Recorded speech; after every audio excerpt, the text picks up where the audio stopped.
En aquel reportaje, que fue el primero de toda esta serie, que casualmente hace un año había sido el epílogo de aquel debate que habíamos mantenido en Noticias, que vos te habías molestado una etapa de Noticias tuya en enero, que decía Rolazán en Punta del Este. Y ahora, ya siendo jefe de gobierno, tu actitud fue las antípodas. Trabajaste todo el verano, no te tomaste un día de descanso, recién por los periodos unos días.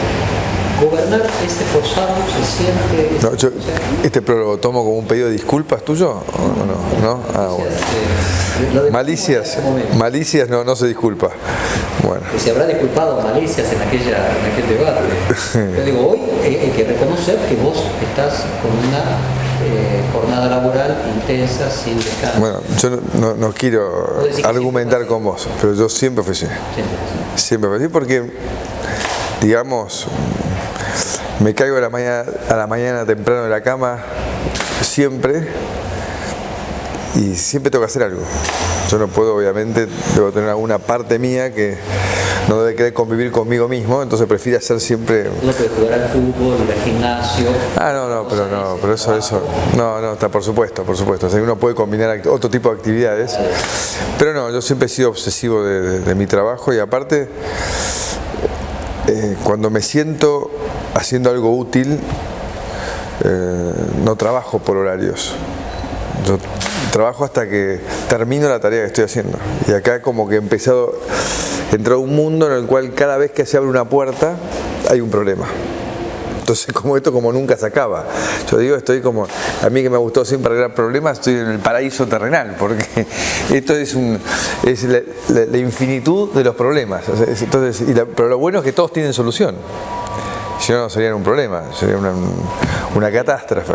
Entonces yo digo, acá me encontré en una situación en la cual siento que todos los días estamos construyendo las bases para una mejor calidad de vida de millones de personas.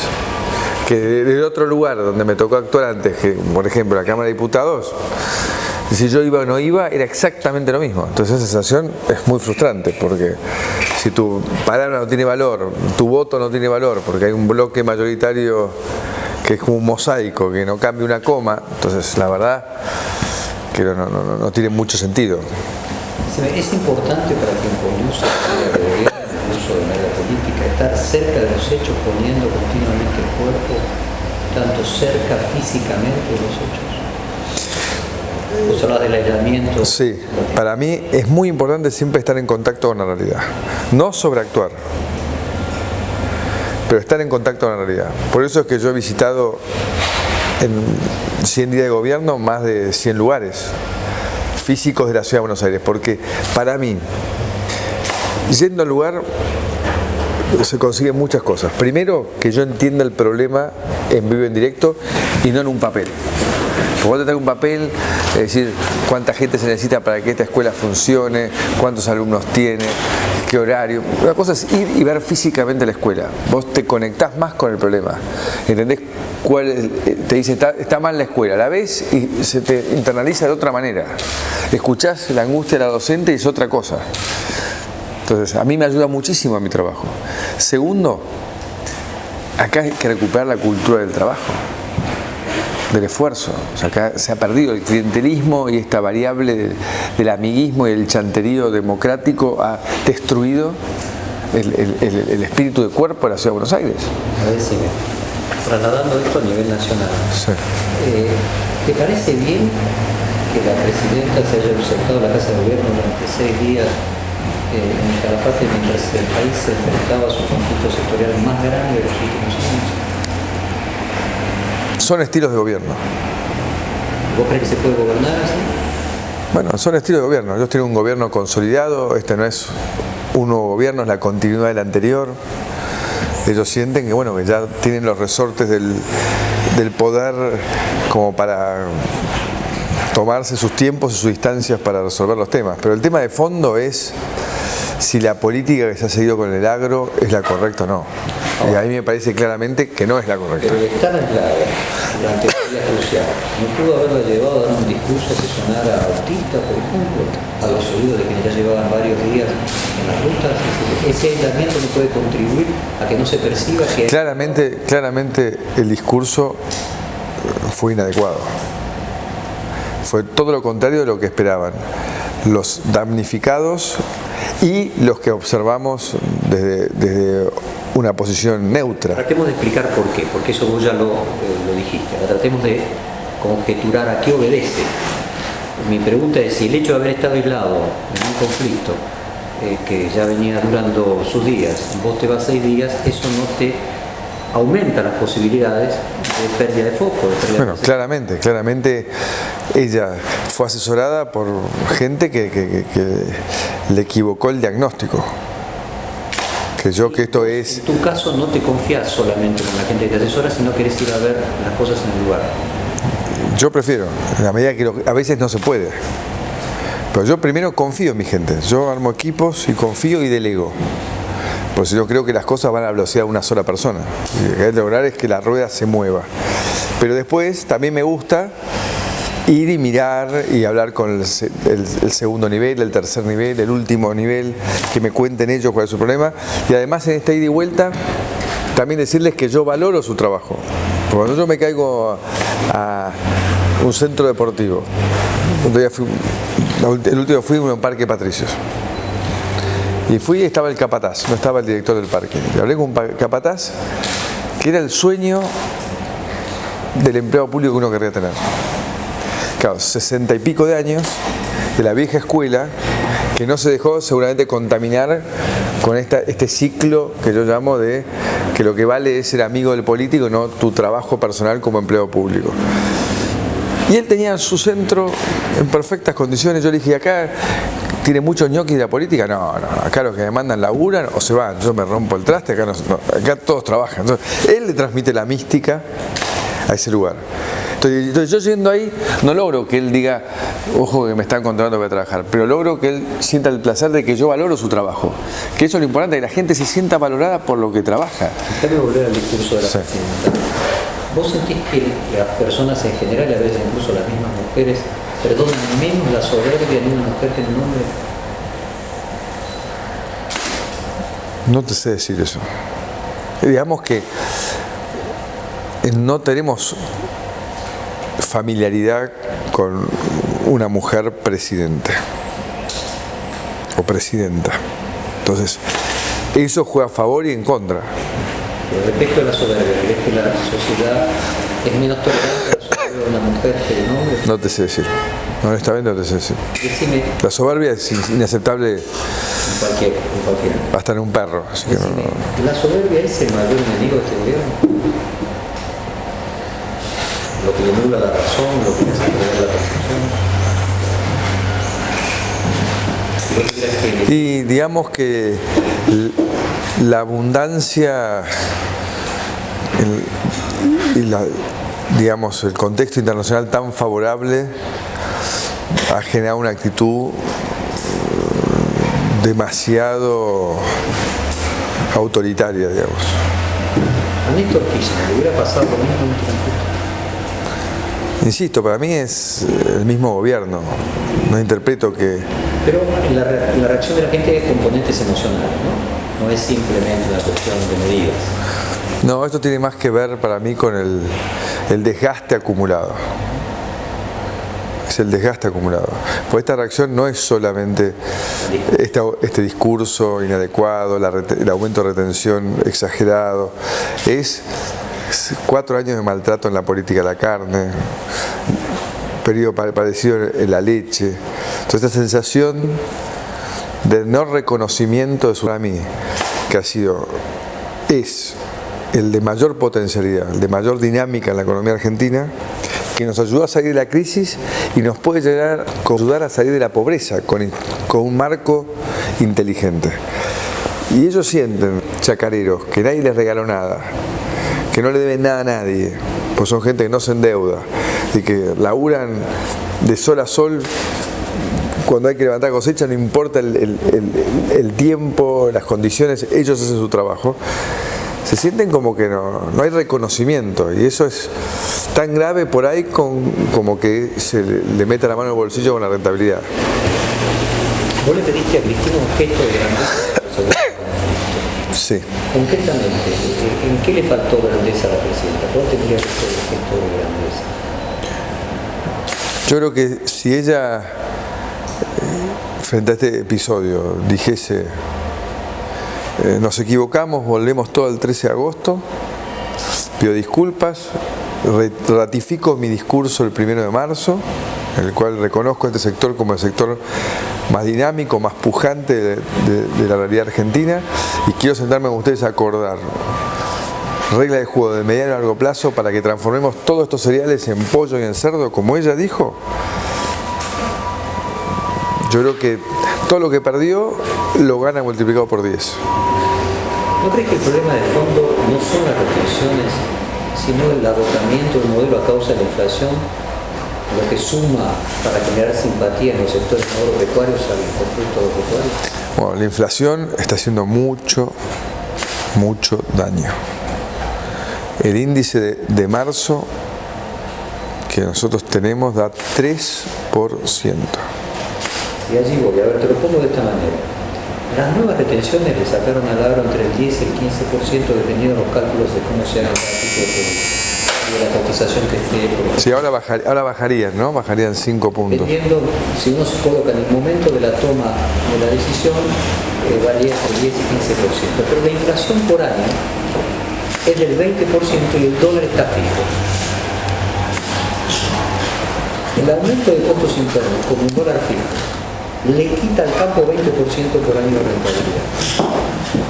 No es el modelo de dólar alto el que está mostrando su obsolescencia y lo que está en el fondo también de esta situación. 20% de retenciones por año significa la inflación si el dólar se mantiene estable y vos tenés 20% por año de inflación. Estamos de acuerdo, y no solo al campo, en la industria en general. No, obviamente. Pero los exportadores, digamos. Los exportadores ya no tienen, digamos, los márgenes que tenían anteriormente y algunos han empezado a quedar fuera de mercado. Nos ha salvado muchísimo la devaluación del dólar y el aumento de los commodities. Que está relacionado, porque finalmente si lo medís en euros, los commodities tampoco aumentaron tanto. Exactamente.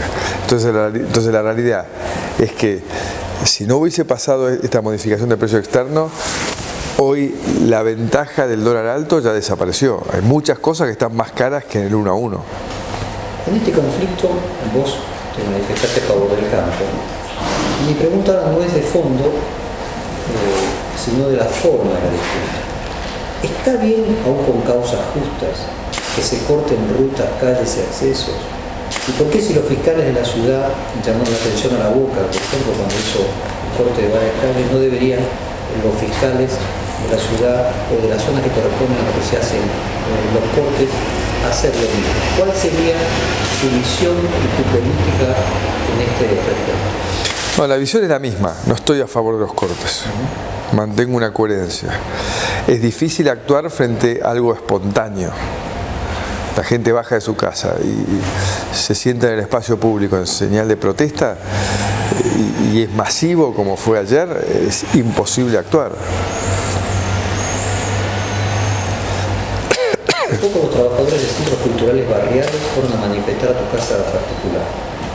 ¿Está bien ese tipo de protesta? O sea, ¿no hay un exceso de protesta en la sociedad argentina y una forma de protesta agresiva, independientemente de las causas? No, está mal el método y aparte la causa era falsa. En este caso. Porque lo que había era abusos de que había docentes que tenían que ser Flash Gordon para poder dar tantas horas cátedra en el espacio físico en el cual se anotaban esas cátedras. Nosotros hemos logrado, bajando un 30% de horas cátedra, dar la misma cantidad de cursos hubiera sido justo. Sí. No, tampoco está bien, porque si lo que uno está haciendo es legal, deberían venir a protestar en el ámbito donde uno trabaja. Es decir, me gustó y son falsos las pretensiones. Tu mirada puntual sobre el ministro Gusto. ¿Cómo fue eso? ¿También de autismo, de desconocimiento? No entiendo. No, para mí fue una sobreactuación que no condice con lo que él hasta puso por escrito, ¿no? Tiene un libro que dice lo contrario. Esa sobreactuación escondería una necesidad de mostrar que existe cuando se refería que a lo mejor su papel era de actor de reparto a nivel ministerial? A mí me parece que fue muy oportuno un comentario de un colega tuyo, que de entrada festejó su incorporación al gobierno y después dijo que finalmente, en vez de él moderarlo a Moreno, Moreno lo morenizó a él, ¿no?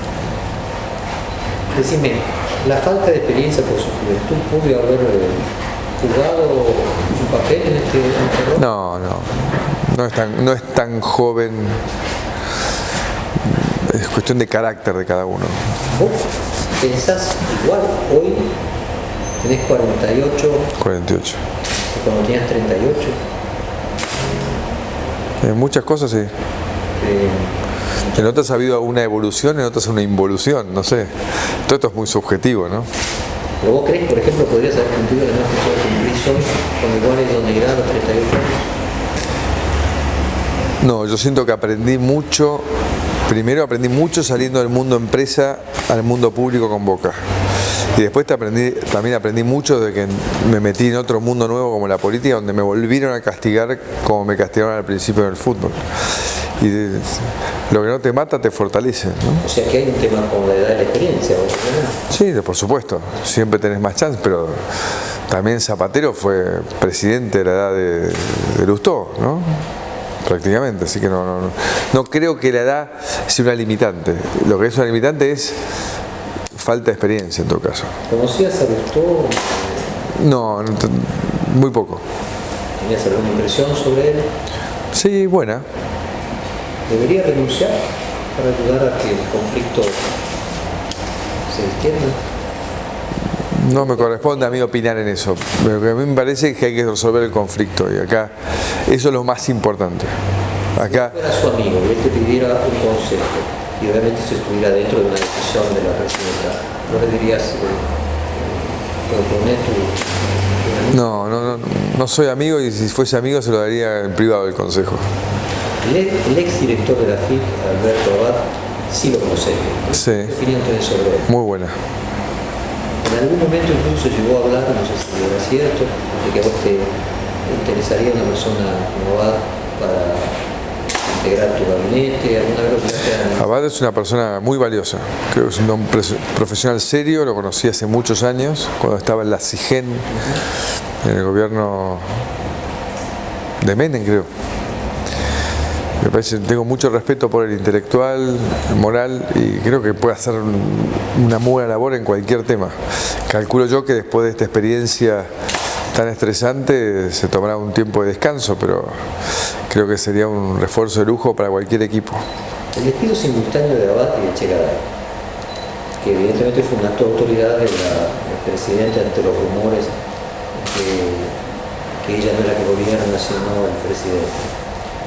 ¿Te parece que fue un gesto, una sobreactuación de esa autoridad parecida a lo que hablábamos antes de esto? Yo nunca hubiese perdido un hombre tan valioso como Abad.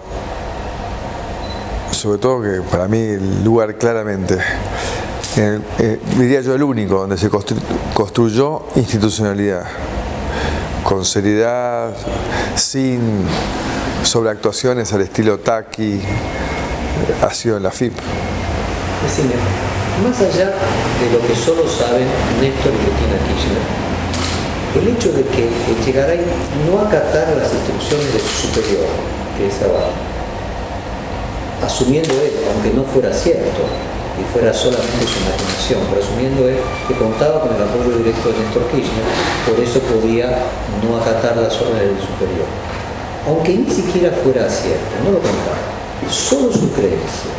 ¿No es grave que un funcionario de tanta importancia, que está frente a la aduana nacional, creyera que Néstor Kirchner pensaba más en el gobierno que su propio jefe, que la presidenta, que era la jefa de Abad?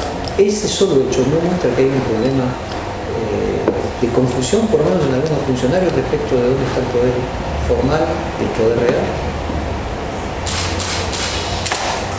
Yo pensaría que para todos los que están en el gobierno y para la ciudadanía en general, sienten que Néstor Kirchner sigue siendo parte central de este gobierno. Quizás el punto es no solamente influyente, que obviamente lo tendría que ser, sino desconocía la autoridad formal, por tanto más influyente. Aunque Echegaray estuviese confundido, Echegaray lo creía, digo, el solo hecho de que quien maneja la banda... Eso no es bueno, eso no es bueno. El gobierno ha sido una máquina de expulsar funcionarios del área económica del mayor peso. Primero Labañas, después Salgay, ahora Abad. ¿Qué atribuís que sean justo los más expertos los que se terminan retirando del gobierno y sean reemplazados por personas más dóciles? ¿Más? Dóciles.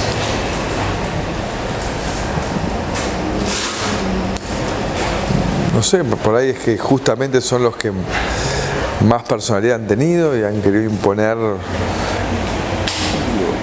o lograr un mayor espacio de independencia para su actuación y no lo lograron. Y bueno, es claro que el presidente Kirchner tiene un estilo muy personalista de conducción. La pérdida de la mayor parte de los funcionarios, estos con peso propio, no aumenta la posibilidad de que el gobierno caiga en ese autismo que hemos mencionado hasta el comienzo, porque nadie tiene peso suficiente como para discutir una medida. Por supuesto. Personal. Por supuesto, siempre un gobierno tiene que haber gente que te diga lo que piensa en cualquier circunstancia.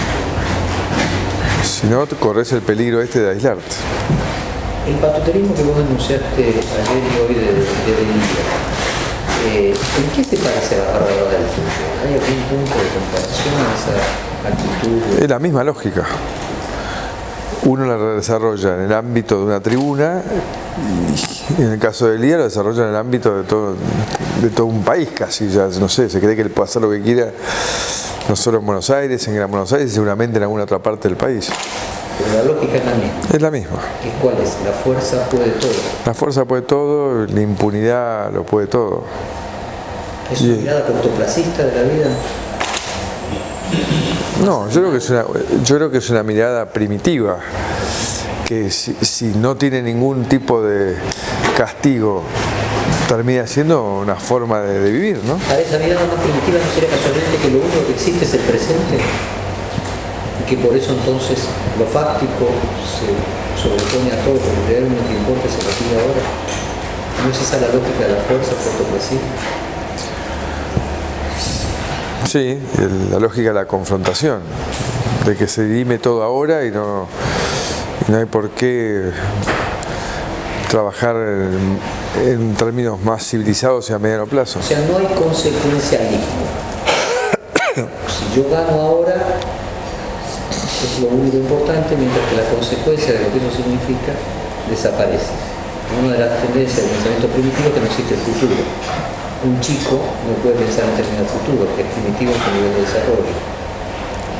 O sea, el fin justifica los medios. Digo, en el fútbol, por ejemplo, si la importancia de ganar un partido, de ganar un campeonato en mejores condiciones que en el club no se hace sustentable, no es también parte de esa lógica más primitiva y más simple, sino cuando es un paralelismo de cortoplacismo en ese tipo de decisiones.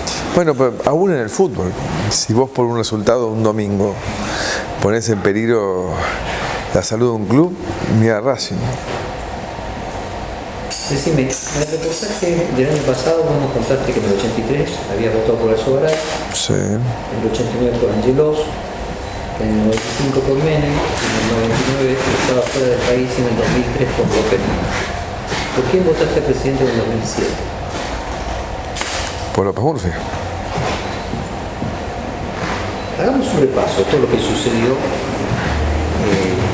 en octubre pasado, ¿no?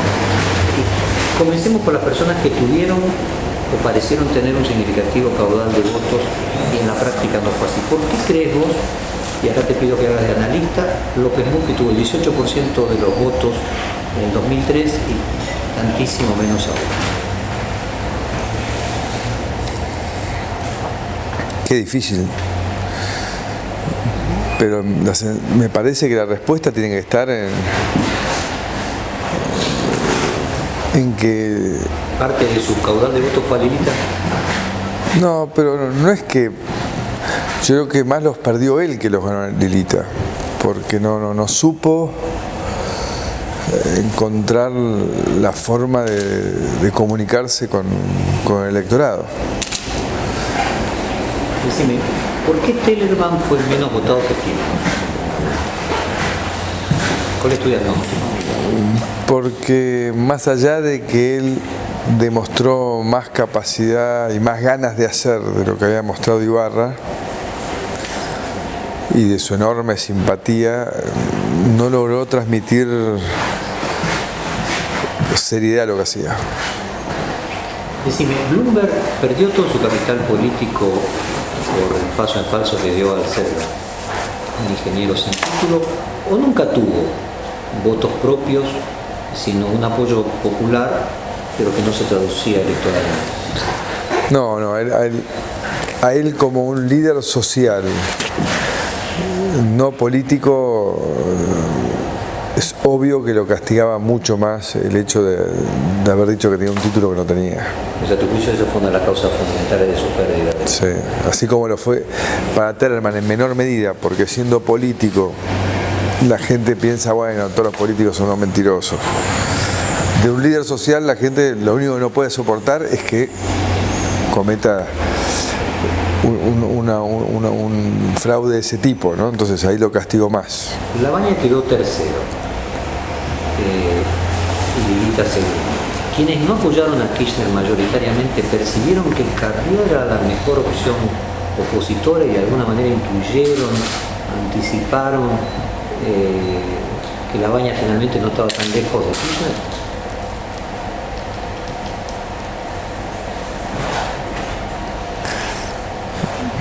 No sé, la verdad que... ¿Lilita encarnó mejor la alternativa opositora? Un poco mejor, no fue tanta la diferencia de votos, ¿no? Fueron algunos puntos. ¿Qué reflexión te merece ahora este reacercamiento de Labaña y Kirchner? Labaña interpretó que esta convocatoria iba a abrir un lugar para el disenso y el debate dentro de esta nueva reorganización del peronismo, pero eso es como no conocer el peronismo. O sea, finalmente nunca hay debate. No va a haber debate. Bajo esta conducción no va a haber debate. Así que si él creyó que entrando al peronismo iba a lograr un lugar de un espacio de debate, no es así. ¿Esta no sería una buena oportunidad de él dentro del peronismo para marcar en su exceso esta crisis que hay en el campo, esta situación que hay Sí. también entre el interior y el gobierno? Sería, y me hubiese gustado escuchar a los gobernadores de las provincias más agropecuarias dando una opinión en favor de sus productores, cosa que no se vio. Biner hizo eso, pero Scioli, que es donde se concentra en distintos promedios entre 40 y el 50% de toda la producción agraria, no. O sea, ¿vos te parece censurable de que el gobernador de la provincia más afectada y con mayor proporción de actividad agrícola no se haya manifestado? Yo esperaba, insisto, que todos los gobernadores de las provincias agropecuarias se manifestasen a favor de algún tipo de diálogo y consenso, pero por ahí lo estaba haciendo en vía privada, no sabemos. El hecho, por ejemplo, de que en el momento de la crisis principal se ausente yendo a Brasil, ¿te parece sintomático? No, eso ya tenía programado de antes. Pero no cancelaron. Podría haber cancelado. Duarte, ¿ya fue o crees que tiene alguna misión política importante en el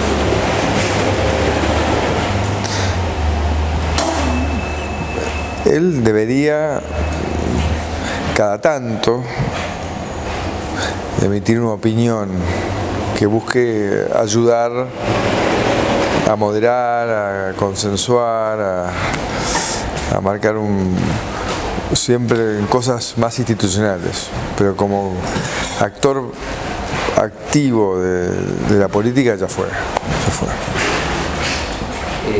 ¿Compartís sus dichos sobre Cristina que no estaba en condiciones de gobernar o te parece que fue un error en el saber? Él la conoce más, yo la verdad que no la conozco. Carrió y la coalición cívica salieron de las últimas elecciones confirmados como la verdadera oposición a nivel nacional. Eso dicen ellos. Te pregunto. Yo te cuento que eso es lo que dicen ellos.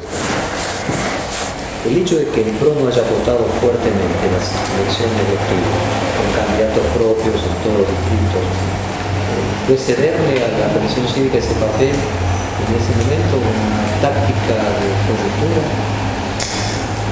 Argentina es un territorio muy grande. Nosotros preferimos concentrarnos en el territorio donde hemos puesto más esfuerzo, en los dos, provincia y capital. Nos fue muy bien, quedamos muy contentos, aún en la elección a presidente, porque haber sacado los votos que sacamos, con la mala campaña que le tocó hacer a Ricardo, para mí fue una buena elección en capital y sin candidato. 15 puntos en provincia marca que el PRO es una realidad y se va firmando para cada vez crecer más. ¿Cuál va a ser la estrategia electoral del PRO en el 2009? No la hemos debatido todavía. Estamos todos muy focalizados en la gestión de la ciudad. El descontento que hoy se percibe en la sociedad en algunos sectores y creciente, ¿es lo suficientemente grande como para que el oficialismo pierda las elecciones del 2009? ¿O la gente se queja pero luego va y vota por la continuidad? Bueno, ¿de qué hablamos? ¿De los últimos 10 días o de antes? El malestar creciente que tiene que ver con la inflación, no cabe ninguna duda que precede a la crisis del campo y que hay un malestar creciente en la cual la crisis del campo termina siendo un colofón, pero que viene produciéndose de manera sistemática. De hecho, en febrero, aún las encuestadoras oficiales marcan que la popularidad de la presidenta bajó 6 puntos. Por tanto, es un problema preexistente.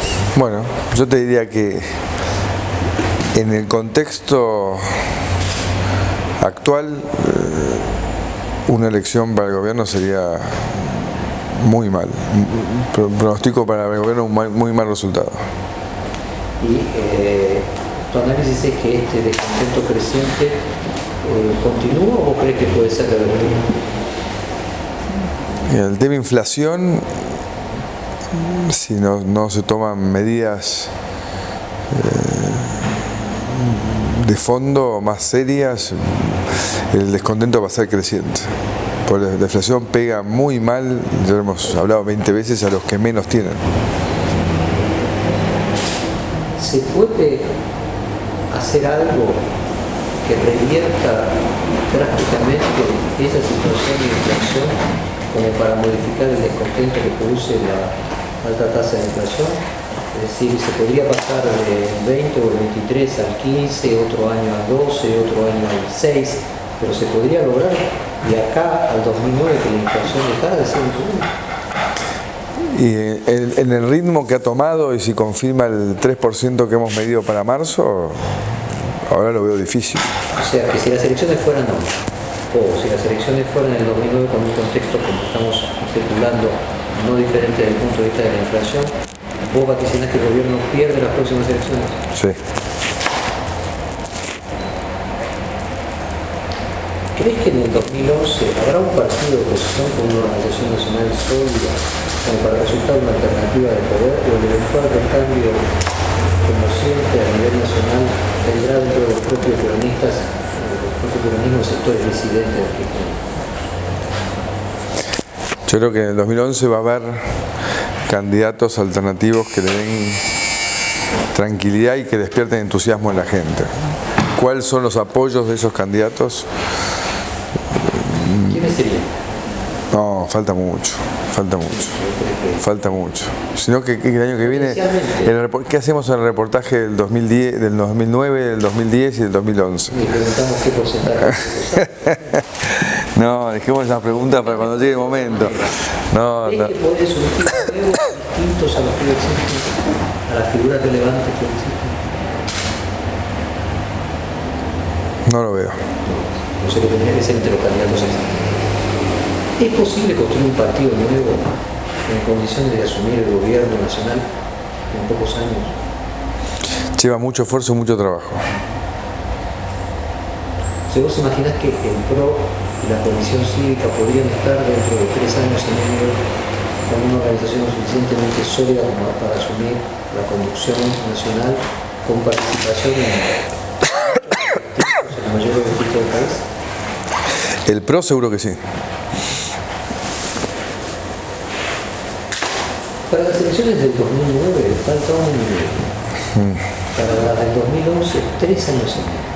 ¿Cómo se canaliza este creciente descontento de la sociedad con el gobierno, teniendo en cuenta que en el Congreso no puede cumplir su función fiscalizadora, que no hay elecciones que produzcan la catarsis y la descarga, que el sistema de representatividad a través de los otros poderes no es lo suficientemente sólido para que el descontento encuentre una forma de hacer catarsis?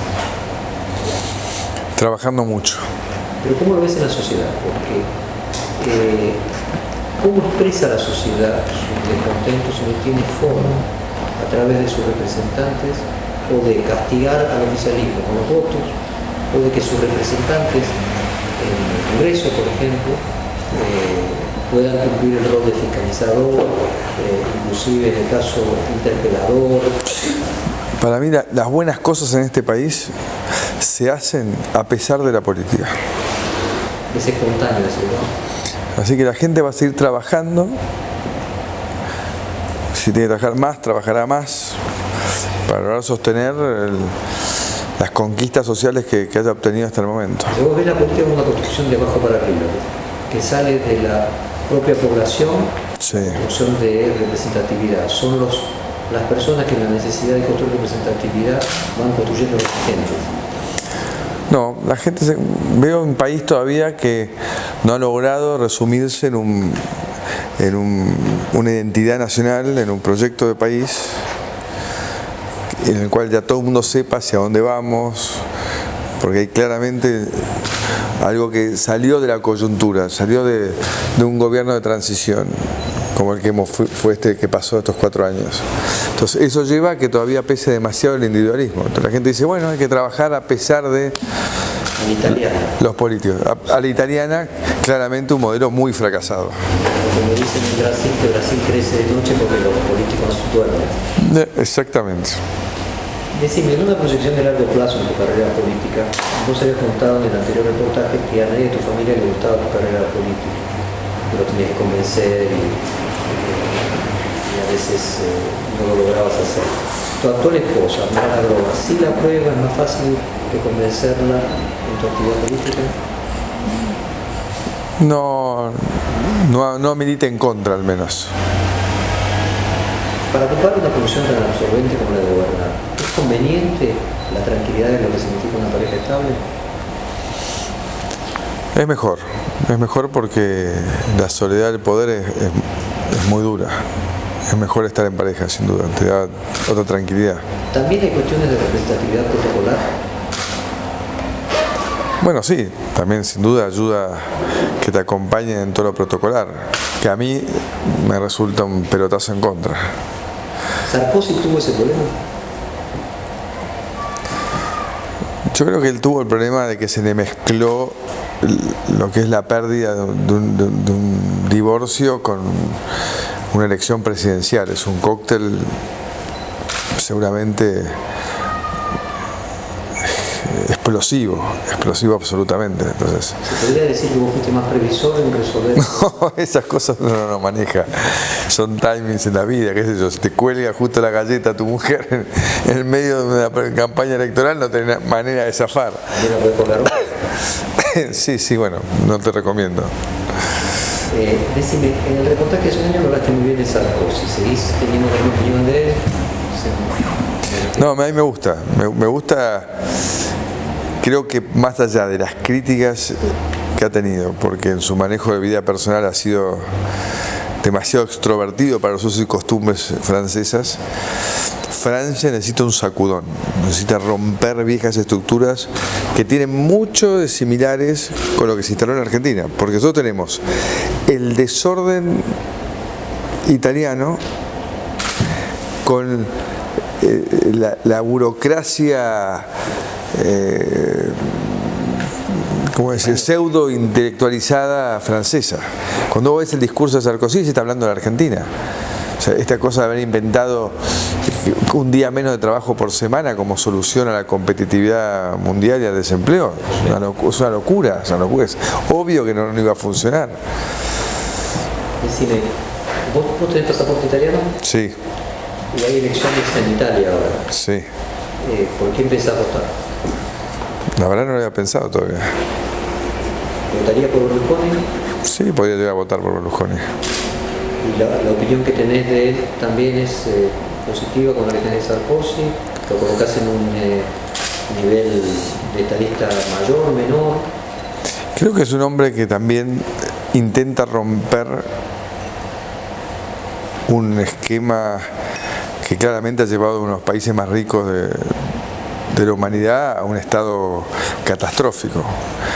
Un ejemplo muy gracioso fue que cuando en esta gira que hice, que fue tan buena, en la cual estuve con Berlusconi y estuve con Prodi, cuando llegué a Italia, las empresas que convoqué para invitarlas a invertir y participar en la ciudad de Buenos Aires, en la Argentina, me decían, ¿cómo puede ser que nosotros tengamos que financiar ricos de Madrid cuando ellos son el país rico, nosotros somos los pobres? ¿No? Fíjate la decadencia italiana en tan poco periodo, en un periodo tan corto, respecto de... En comparación con España. La comparación, exactamente. Entonces yo digo, eso significa que Italia necesita a alguien que rompa con toda esa... Está dominada por la burocracia y por la mafia. O sea, hay 5 niveles en la política italiana. Un país que es el tamaño casi de la provincia de Buenos Aires. ¿Cómo va a tener 5 niveles? Tiene el síndaco, el jefe regional, la provincia, el primer ministro y el presidente. 5 niveles de burocracia. Es imposible. Italia necesita romper con todo ese esquema y liberar la energía y la creación italiana. Lo mismo que nos pasa acá. Se dice en política europea de que España es la Italia de hoy. Con el resurgimiento italiano de los años 60, España le tocó en los 90. Y al mismo tiempo también se dice de que España corre riesgos de convertirse en la Italia del futuro. ¿Cómo vemos la política española? ¿Hubo elecciones en un poquito? ¿Vos estás cerca de gente del PP? ¿Cuál es tu...? Yo creo que España dio un salto adelante en su calidad dirigencial que le da mucha tranquilidad. Uno ve que la gente en la política tiene un nivel de preparación similar a la que tiene la gente del sector privado. Entonces eso le da mucha competitividad a España. Igual, siempre hay que estar atentos porque la tendencia es al aumento del gasto, al aumento de la regulación. Y lo que hay que entender es que el mejor político es el que ante el crecimiento de su país pasa desapercibido. Eso debería ser el ideal del director de orquesta, que lo que se luce es la orquesta, ¿no? Si a vos te hubiera tocado ser español, ¿hubieras votado por Rajoy o por Zapatero? No, por Rajoy. Cuando señor te pregunté cuáles iban a ser tus 5 primeras medidas de gobierno, vos respondiste urbanizar las villas primero, detener su crecimiento indiscriminado, acabar con este negocio entre los partidos políticos y los vendedores de droga. La tendencia de Buenos Aires, dijiste, es ir hacia San Pablo. Fue un sueño utópico y ahora en el gobierno percibir los límites de la autoridad del jefe de gobierno, por ejemplo el caso de la Villa 31, donde las tierras son nacionales, pero que lo que se ve es que no para de crecer y de edificarse. Sí, pero estamos en buen diálogo con el gobierno nacional. Han entendido la gravedad del problema de las villas, los asentamientos precarios, y estamos discutiendo de pasar todos esos terrenos que son de la ONAVE a la Corporación Puerto Madero, que es 50 nación, 50 ciudades, y desde ahí comenzar a urbanizar y darle una utilidad social inteligente a todas esas tierras, que no es dejarlas sin ocupar. Hay que ocupar todos los espacios en una ciudad porque pasa acá, pasa en Madrid, pasa en Roma, si no lo ocupa la ilegalidad y eso genera conflicto social, rotura del tejido social, pérdida de capital social, todo malo. ¿Y realmente vos confías en que el Estado Nacional, el Gobierno Nacional, la Administración Nacional te va a ayudar en esa...? Bueno, eso es lo que se han comprometido la presidenta, Alberto Fernández, Devido, así que espero que cumplan, porque creo que ellos también viven acá, trabajan acá, así que querrán que esta ciudad funcione mejor. somos parte del mismo país, una misma comunidad. ¿Habrá algún conflicto de jurisdiccionalidad entre la nueva policía metropolitana y la federal? No debería. En España conviven las dos y aparte seguimos pensando que el traspaso se va a producir con los recursos como dice la Constitución. A ver, si hasta la aparición de la Policía Metropolitana a fin del año próximo, la federal cubría todos los espacios, ¿en qué se tendrá que ir retrotrayendo progresivamente la federal para que no exista ningún conflicto de jurisdiccionalidad entre la Policía Metropolitana y la federal? ¿Cuáles serían esas? No creo que haya que retrotraer. No creo que ella tenga que retroceder en competencias. Solo tenemos que complementar y ayudar, porque acá falta más policía, mejor equipamiento.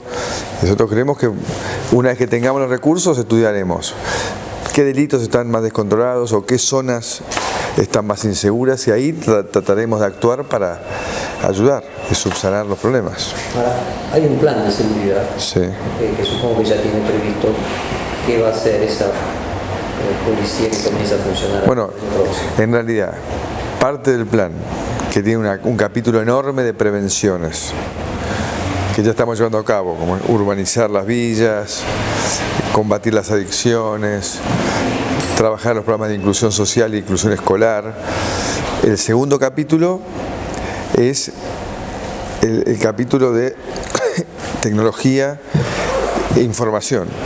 Entonces el mapa del delito, que hoy lo tiene encajoneado Aníbal Fernández, si no nos deja saber cómo evoluciona el delito en la capital, lo vamos a tener nosotros, y a partir de esa información nosotros vamos a poder decir, bueno, miren, tenemos récord de robo de autos, cosa que sí sabemos por el registro de patentamientos.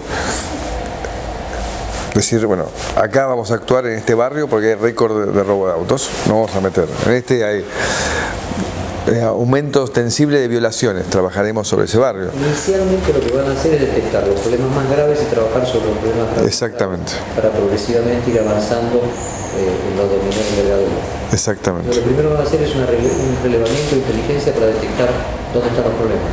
Construir el mapa del delito. Porque eso es lo con lo que trabaja toda comunidad seria, es comisaría por comisaría saber cada delito cómo ha evolucionado mes a mes. Entonces, calificar a un comisario a lo largo de un año, bueno, aumentó el delito, ¿por qué? No, la explicación no es razonable, se cambia el comisario y se empieza de vuelta. O sea, hoy por hoy esa medición la hace supuestamente el ministro, pero no comunica a la opinión pública. Ese mapa del delito tiene que ser un elemento de interacción entre el comisario y la comunidad, ¿no? Todas las sociedades de fomento barriales, los clubes barriales que van a interactuar con el comisario diciendo, bueno, nos juntamos una vez por mes, analizamos qué es lo que pasó este último mes. Lo que decís es que de alguna manera las informaciones y las estadísticas del delito se hacen algo parecido con la del INDEC. Claro. Sí, ya se ha hablado muchas veces esto. Vos el año pasado mencionaste en el mismo reportaje que la ciudad solo invertía el 6% del presupuesto de seguridad. Sumado lo que gasta la nación más lo que gastaba la ciudad. Y que otras ciudades importantes del mundo invertían hasta el 20%. Exactamente. ¿Cuánto comenzarás invirtiendo vos como porcentaje del presupuesto en la Policía Metropolitana? Entiendo que es el 6% más lo de la federal. Hoy el 6% sería sumando todo, federal más metropolitana nuestra. Okay. Si lo sumases como presupuesto de ¿Pero qué es solo de la ciudad cuánto era? Y hasta ahora era nada. Insignificante. La Guardia Urbana. Exactamente. Eso lo pusimos como. Y nosotros vamos a estar invirtiendo este primer año 300 millones de pesos. ¿Que representa sobre el presupuesto? Que representan el 3%. Si la nación tuviera traspasado la parte de la Policía Federal que vos requerías, con su correspondiente presupuesto, ese presupuesto, ¿cuánto tendría que ser? Y no está claro el detalle del número, por ahí hay que discutir, si nos presentásemos una mesa seriamente, qué parte de la científica pasa qué no pasa, cuántos bomberos, pero al orden dicen de entre 600 y 800 millones de pesos. Si si 300 millones de pesos representaba qué porcentaje del... El 3. El 3. Estamos en un 6. El 6 y el 7%. Estamos en el 10. Los dos, estaríamos en el 10. ¿Este te parece que es el porcentaje que debería invertir? No, deberíamos ir aumentándolo año a año. Para llegar al 20. No sé si el 20, pero por lo menos el 16. Eso significa un cambio en la jerarquía social del policía para darle más capacitación, exigirle otro nivel de preparación y más tecnología. Acá la tecnología hoy es clave, o sea, las cámaras de televisión, el mapa del delito, O sea, por tanto, todos temas de alerta temprana, ¿no? Vos necesitas tener información para adelantarte al delito, si no, el comisario, el patrullero que llegó una hora después o 15 minutos después que te robaron, ¿de qué te sirve? De nada. por tanto, el plan de la Policía Metropolitana siempre es modular con el traspaso a la policía, porque aún con la suma de la Policía Metropolitana, más lo que vos le pedís al Gobierno Nacional que te traspase, más allá de la discusión que lo paga, igual la ciudad progresivamente tiene pensado ir invirtiendo más. Sí. Cuando nosotros dijimos, vamos a duplicar el presupuesto, hablábamos partiendo de la base de que recibíamos el anterior.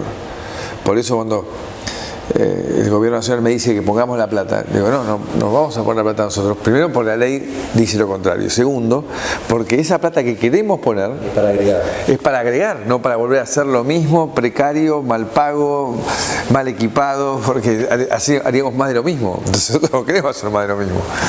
Entonces queremos hacer el esfuerzo de austeridad, mejora en la calidad de las compras que hacemos, en baja del gasto corriente inútil de todo el clientelismo, en función de reforzar esta y otras áreas, pero tampoco para arrancar de cero. A ver si yo entiendo. Sí. Estos 300 millones iniciales formarán 10% de los efectivos que la federal te traspasaría. ¿Es correcto esto?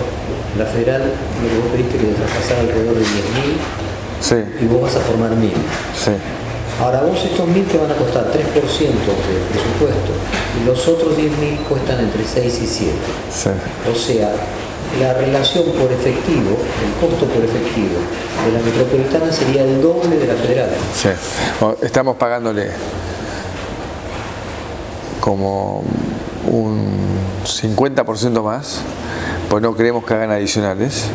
Ellos van a cobrar 2.800, 3.000 de bolsillo, que eso es lo que cobra el policía haciendo todos los adicionales que hace que esté agotado cuando trabaja como policía, agotado cuando trabaja de adicional. Pero además nosotros estamos ahí poniendo todo lo que el costo de la escuela, que tenemos que hacerla aún con traspaso, porque la escuela sigue siendo federal, y aparte montar la escuela. Montar la escuela es un edificio, hoy estábamos viendo los números, que cuesta, esta es una sola vez, pero este presupuesto tenemos que poner como 50 millones de pesos. Pero en líneas generales, a la ciudad, con el plan que ustedes tienen, cada efectivo le terminaría costando el doble porque además estaría mucho mejor remunerado. Sí. ¿Ese no es un incentivo para que la propia federal pida el traspaso? Claramente va a ser un incentivo y va a haber gente que nosotros estamos convocando 2 camadas, una de 500 que arranca de cero a capacitarse y una de 300 que ya tienen experiencia, de la cual queremos empezar a conseguir los primeros tutores de todos los que vienen atrás. Esos 300 vendrían de las actuales fuerzas de seguridad. De todas, van a calificar de todas. Decime, ¿no tenés miedo que esos primeros 1.000 policías, que comparativamente con los de 10 a 12.000 que actualmente tiene la federal en la ciudad, digamos, son insignificantes, no podrán patrullar la ciudad, podrán dedicarse a puntos específicos, generen una expectativa exagerada en la sociedad sobre la eventual solución del problema de inseguridad? Mi presentación del tema fue clara. La responsabilidad sigue siendo exclusivamente del Gobierno Nacional por decisión de ellos. No nos podíamos quedar de brazos cruzados frente a la primera demanda de nuestros ciudadanos y vecinos, es la seguridad. Tercero, estamos haciendo algo que estrictamente limita lo que ya era necesario. Si venía el traspaso, igual teníamos que abrir la academia, igual formábamos nuestra primera camada, o sea, no ha habido cero despilfarro, pues es una obsesión que tengo. Entonces, nosotros ya hemos aclarado que solamente intentamos poner un granito de arena.